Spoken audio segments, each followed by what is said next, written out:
Directeur de société, observateur de la scène politique ivoirienne, homme de culture, Ahmed Kofi Zarou est un homme au service de la jeunesse qui aide à travers son mouvement Agir pour la Côte d'Ivoire. Un homme doté d'une capacité, d'une grande écoute, cet homme reçoit à son cabinet chaque jour des dizaines de jeunes qu'il aide et conseille dans le cadre de leurs projets. Candidat déclaré à la présidentielle d'octobre 2020, il s'est désisté finalement. On le reçoit aujourd'hui dans les locaux d'Afrique 7. Ahmed Kofi Zarou, bonjour. Bonjour. Alors, candidat déclaré à l'élection présidentielle d'octobre 2020, vous avez finalement retiré votre candidature. Est-ce qu'on peut savoir les raisons de votre retrait?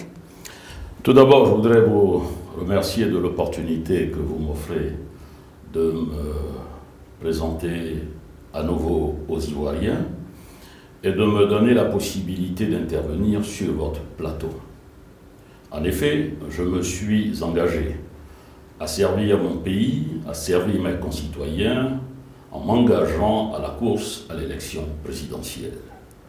Évidemment, il n'y a pas très longtemps, j'ai organisé une conférence de presse au cours de laquelle j'ai exposé les raisons pour lesquelles j'ai décidé de surseoir au stade actuel ma participation à l'élection présidentielle d'octobre 2020.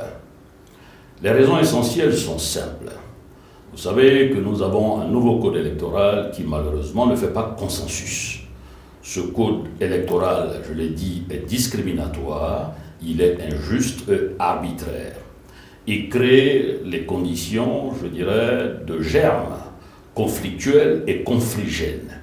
C'est la raison pour laquelle j'ai estimé qu'il ne fallait pas engager ma candidature dans une course qui malheureusement, ou si je peux m'exprimer ainsi, les dés sont pipés à l'avance. Et ce qui est important pour moi, c'est la cohésion sociale, la concertation, le dialogue, de façon à ce que la classe politique qui a la responsabilité de conduire la Côte d'Ivoire puisse prendre en compte les aspirations des Ivoiriens.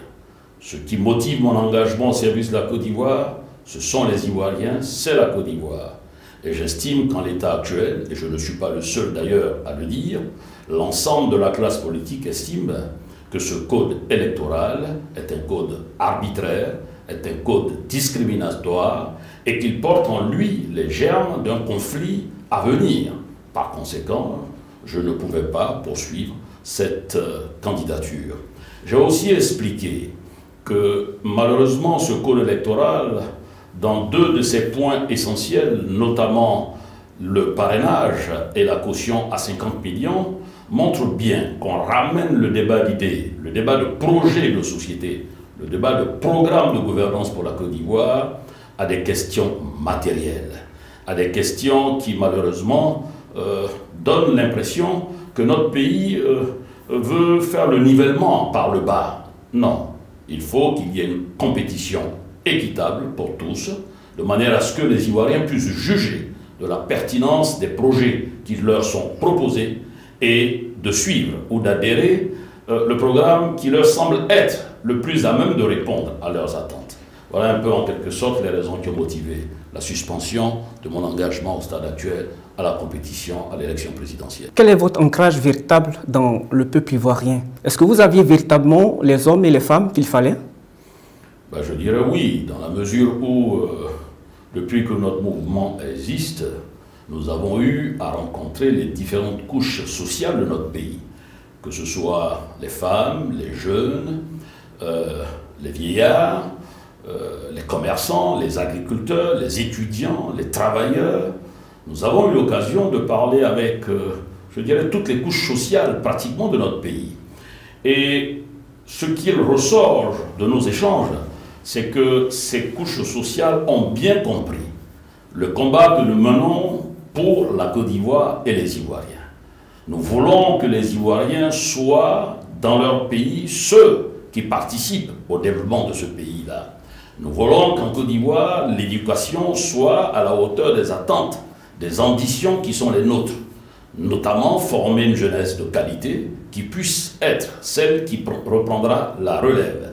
Oui, nous avons été bien accueillis, nous avons une écoute attentive et nous sommes convaincus que les Ivoiriens approuvent nos propositions. La preuve, il y a eu un engouement au niveau, je dirais, de notre candidature. Les jeunes se sont manifestés, le milieu rural s'est manifesté, parce que nous accordons une attention particulière au problème de la ruralité. Quand on sait que notre pays est un pays à vocation agricole, et quand on sait également que nos producteurs rencontrent des difficultés, oui, nous avons eu une écoute attentive et nous leur avons donné aussi les éléments pour espérer que demain sera meilleur au regard de ce que nous voulons proposer à la Côte d'Ivoire. Ou comment comprendre votre opposition au dépôt des candidatures? Alors, moi, ce que je constate et ce que je dénonce, c'est de dire une chose et son contraire. Alors, quand on ne reconnaît pas, je dirais, cette CEI, il faut poser des actes qui démontrent effectivement que nous ne sommes pas en phase avec une institution qui, pour nous, ne correspond pas à ce que nous voulons. En clair, vous dénoncez un manque de cohérence de l'opposition.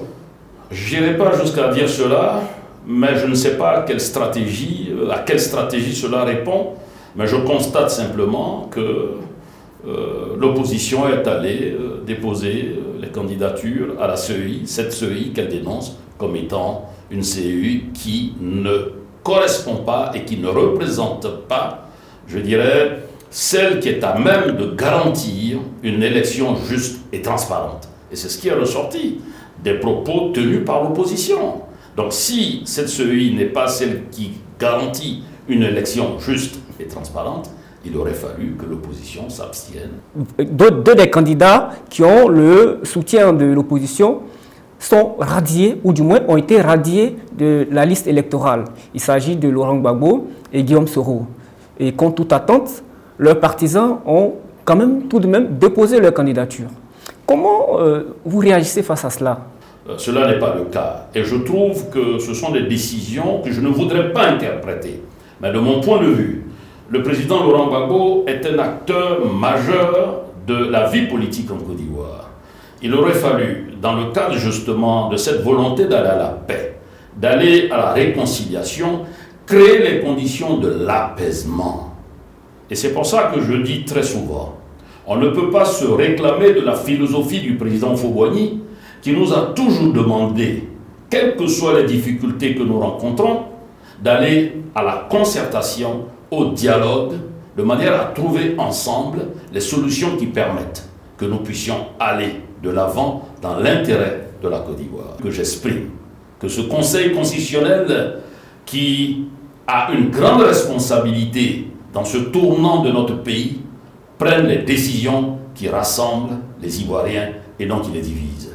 Il y a aussi une candidature qui divise, la candidature du président Alassane Ouattara. Est-ce que vous pensez, comme le cardinal Courtois, que cette candidature n'est pas nécessaire? Je me suis exprimé sur cette question à plusieurs reprises. J'ai dit qu'un homme s'identifie au travers de la parole. Le président Ouattara nous a dit le 5 mars 2020 à Yamoussoukro, devant le Congrès réuni, qu'il ne sera plus candidat à la prochaine élection présidentielle et qu'il passerait la main à une autre génération. Nous l'avons applaudi et nous avons dit que c'est un acte fort qu'il a posé. Et cela montre la dimension d'homme d'État qu'il est. Mais vous voyez, l'argument de cas de force majeure pour nous est un peu gênant, étant donné que le président Ouattara est aux affaires depuis bientôt 10 ans. Il a eu le temps, sachant qu'il n'était pas partant pour un autre mandat, il a eu le temps de former une équipe pour justement prendre le relais au niveau de son parti. Et pour ma part, j'estime que si nous voulons donner l'exemple, il nous faut agir en conformité avec la parole que nous donnons. Oui, j'estime que la candidature du président Ouattara divise. Oui, la candidature du président Ouattara est une candidature, malheureusement, je dirais, qui est une de trop. Est-ce que vous pensez que le président Ouattara doit reconsidérer sa position avant les élections? Je pense. Je pense que le président Ouattara doit reconsidérer sa position. Je pense que le président Ouattara doit inviter la classe politique ivoirienne à une concertation, au dialogue, de manière à ce que les points de désaccord permettent à nouveau, je dirais, d'établir une sorte de consensus qui nous permette d'aller à l'apaisement et de créer les conditions d'une élection qui soit apaisée. J'entends dire certaines personnes que le calendrier électoral est constitutionnel. J'entends bien et je conçois que ce calendrier soit constitutionnel. Mais est-ce que l'avenir de la Côte d'Ivoire est moins important que le calendrier constitutionnel? Je pense qu'on peut se donner un moment de recul, 1 mois ou 2 mois, engager la concertation et permettre que les élections soient apaisées. Est-ce que vous êtes en train de réclamer une transition politique? Alors, je ne parlerai pas de transition politique. Je parlerai plutôt de nécessité de reporter ces élections afin de trouver des solutions qui nous permettent d'aller de l'avant. Chacun peut l'interpréter comme il le souhaite. Je vous l'ai dit, je ne suis pas juriste. Donc les éléments de droit ne sont pas, je dirais, de mon domaine. Mais je souhaite vivement qu'en l'état actuel de la situation, nous puissions trouver un moment de concertation, de dialogue, pour lever tous les malentendus. La Côte d'Ivoire est à un tournant très important. Et si nous n'y prenons garde,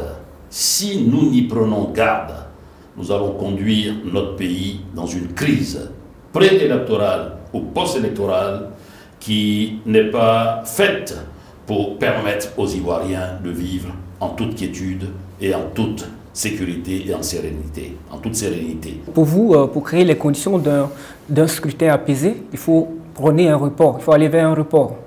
Mais bien sûr, si en 1 mois, on n'est pas capable de s'asseoir pour justement trouver les solutions idoines, pour justement trouver le consensus sur les points de désaccord, ça pose un problème.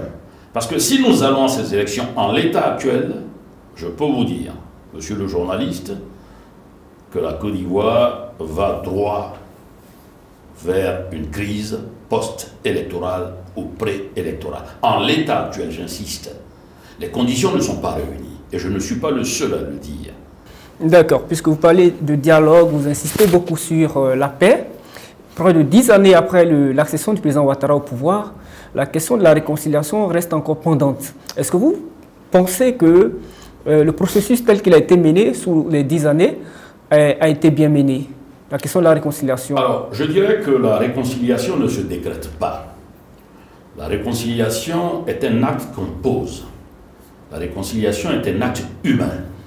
Quand vous avez des frères et des sœurs qui sont divisés sur des points qui malheureusement les opposent, il faut aller vers le frère, parler avec lui et trouver ensemble les solutions. Ce que j'ai constaté pendant ces 10 ans de gouvernance du président Ouattara, c'est que la réconciliation n'a pas été réellement au centre, je dirais, des préoccupations de l'État de Côte d'Ivoire. Mais certains partisans du pouvoir diraient par exemple qu'il y a eu le retour de quelques exilés, la libération de Mme Simone Gbagbo par exemple. Ce sont des actes majeurs. Oui, ce sont des actes majeurs et il faut les mettre à l'actif du président Ouattara. Et en cela, je salue ces décisions qui ont été prises. Mais pour ma part, j'estime que ce n'est pas suffisant. Ce n'est pas suffisant dans le sens où nous n'avons pas une réconciliation réelle en Côte d'Ivoire. Libérer les prisonniers politiques, ça permet, je dirais, l'apaisement. Ça permet de créer les conditions de la discussion. Mais il aurait fallu aller plus loin après ces libérations de prisonniers politiques et non des moindres. Donc oui, ça a contribué certes à décrisper la situation, mais ça n'a pas résolu définitivement le problème qui reste encore pendant, à savoir des divisions entre les Ivoiriens qui n'aspirent qu'à aller ensemble vers une Côte d'Ivoire unie, une Côte d'Ivoire rassemblée. Et cela impose, je dirais, des actes. Et ce sont ces actes-là que nous attendons du président Alassane Ouattara. On a vu certains leaders écrire au président français Emmanuel Macron pour qu'il intervienne sur la candidature du président Ouattara. Vous, quelle est votre réaction justement au niveau de cette candidature? Et est-ce que vous pensez qu'il est important que le président français puisse réagir dans ce dossier? Alors, d'abord, je dirais que nous sommes un pays indépendant et souverain. L'immixtion de la France dans nos affaires intérieures n'est pas souhaitable. La France est un partenaire à la Côte d'Ivoire. Nous avons des relations historiques et par conséquent, nous entretenons de très bonnes relations avec la France. Oui, c'est vrai qu'on connaît l'implication de la France dans la vie économique de notre pays, dans le cadre des relations de coopération militaire, économique, diplomatique, dans bien de secteurs. Mais je crois que le président Macron, jeune président qu'il est, a salué la décision du président Ouattara de ne plus se représenter aux élections présidentielles. Et que des leaders politiques écrivent au président Macron, je trouve pour ma part que c'est inviter la France dans le débat politique en Côte d'Ivoire. Dans cette grisaille justement électorale, on parle beaucoup plus de la candidature du président Ouattara, mais on oublie les candidatures du président Gbagbo et même du président Henri Konan Bédié, qui sont d'anciens présidents de la République. Est-ce qu'il n'y a pas lieu aujourd'hui de penser à un renouvellement total de la classe politique? Alors, ça aussi, je l'ai dit à maintes reprises. On ne peut pas dire une chose et son contraire. Je trouve également que la candidature du président Bédié est inopportune. Le président Bédié a dit en son temps que c'était son dernier combat politique. Nous étions en 2010. Et je comprends très mal que le président Bédié, qui a prôné le renouvellement de la classe politique, de passer la main également à une autre génération, puisse s'engager dans cette voie à 86 ans. Je n'ai vraiment pas compris cette candidature du président Bédié. J'estime qu'il y a au sein des partis politiques, que ce soit le PDCI, que ce soit le FPI, que ce soit le RHDP, des jeunes capables d'assurer la relève. Le faire, c'est donner l'impression que ces jeunes ne sont pas encore capables justement d'aller à la compétition des compétences.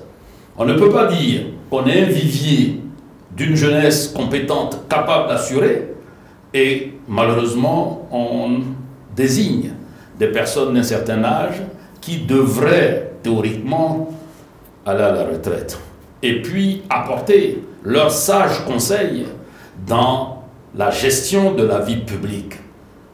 Le président Gbagbo l'a dit, qu'à partir de 75 ans, un homme n'a plus les facultés pour pouvoir assumer des responsabilités d'État.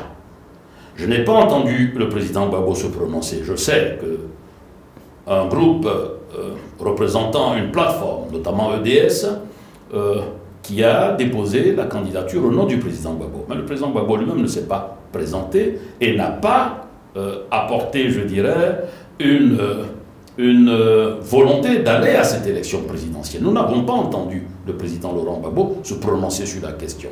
Par contre, M. Ouattara et M. Bédié avaient annoncé qu'ils se retireraient de la vie politique en ne se présentant plus aux élections présidentielles. Président, quels devraient être les défis pour les 5 années à venir pour la Côte d'Ivoire?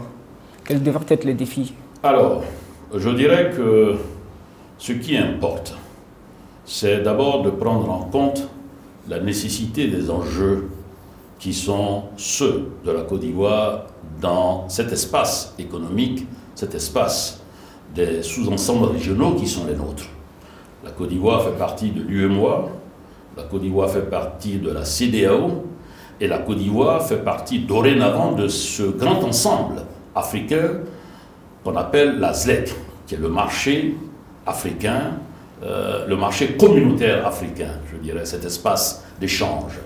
Les enjeux, c'est que nous puissions aborder la phase de notre industrialisation. La Côte d'Ivoire est un pays qui exporte des matières premières brutes. Pour moi, la priorité est l'industrialisation. C'est de passer à la phase de notre industrialisation.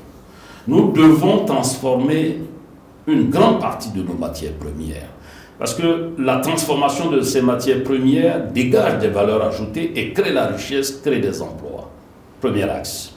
Deuxième axe, c'est de créer la décentralisation pour permettre que l'ensemble des régions de notre pays puissent profiter du développement. Je l'ai dit et je le répète, Abidjan à lui seul consacre ou concentre 85% de l'activité économique. Il faut décentraliser. Il faut qu'il y ait des pôles économiques à Bengrou, il faut qu'il y ait des pôles économiques à Korogo, à Ferké, dans les grandes régions, pour que justement la richesse soit aussi une richesse inclusive, que tout ne se passe pas à Abidjan. Il faut également adapter la formation de nos jeunes aux besoins de la structure de notre économie. Il faut repenser la qualité de la formation et l'évaluation des politiques qui sont mises en place en matière d'éducation.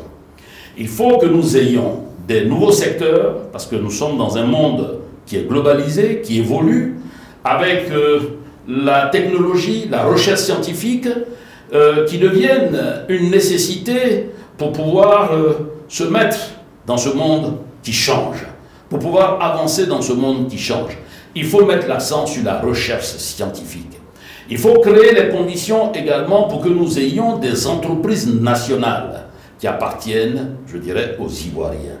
Quand nous regardons notre PIB, la structure de notre PIB, nous constatons qu'il y a peu d'entreprises ivoiriennes dans ce secteur-là, dans ce PIB.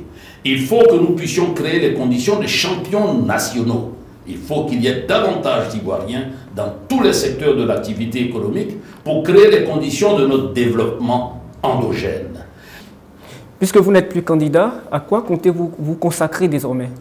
Je me consacrerai toujours à ce que j'ai toujours fait, c'est-à-dire être aux côtés des Ivoiriens, aux côtés des jeunes, aux côtés des femmes, pour réfléchir et participer, je dirais, à cette mise en œuvre de la Côte d'Ivoire nouvelle que nous appelons de tous nos voeux. Cette Côte d'Ivoire qui est à l'écoute de ses fils et de ses filles et qui répond à leurs attentes.